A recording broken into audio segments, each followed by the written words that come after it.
অনন্যা সম্ভাষণ কর্মকর্তারা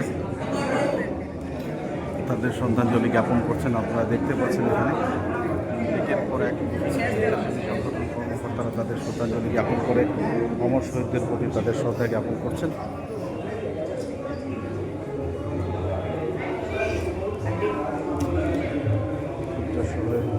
বিশিষ্ট শিক্ষাবিদ, আইনজ্ঞ এবং অন্যান্য কর্মকর্তারা রয়েছেন।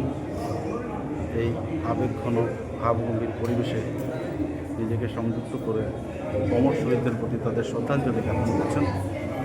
রয়েছেন লোকসংস্কৃতির সঙ্গে জড়িত শিল্পী শান্তিকুমার ভট্টাচার্য এবং অন্যান্য কর্মকর্তারা। কেউ বাকি নেই শিলচর শহরের বিশিষ্টজনদের মধ্যে। রয়েছেন সুব্রত দাস, একজন সাংবাদিক। আজ সাংবাদিক থেকে শুরু করে সবাই এক মঞ্চে। আমরা দেখতে পাচ্ছি আরেকজন শিল্পীকে। সবাই এক মঞ্চে আজ তাদের শ্রদ্ধাঞ্জলি জ্ঞাপন করছেন। তিলক পুরকায়স্থ সাংবাদিক, উনিও শ্রদ্ধাঞ্জলি জ্ঞাপন করছেন। ওনার সঙ্গে রয়েছেন বিশিষ্ট প্রবীণ সাংবাদিক তিলক ভট্টাচার্য। খুবই আবেগঘন মুহূর্ত। বিশ্বকল্যাণ পুরকায়স্থ শ্রদ্ধাঞ্জলি জ্ঞাপন করছেন ওনার ব্যক্তিগত পদমর্যাদার পক্ষ থেকে আজকের এই আনন্দঘন দিনে।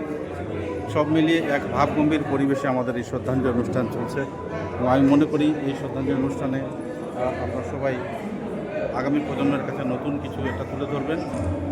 আখি দাস, একজন সাংবাদিক, উনিও শ্রদ্ধাঞ্জলি জ্ঞাপন করছেন।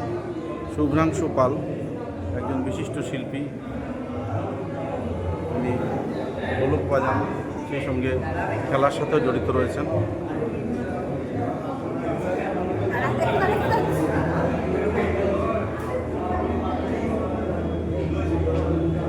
সব মিলিয়ে এক আনন্দঘন মুহূর্ত এখানে দেখতে পাচ্ছি।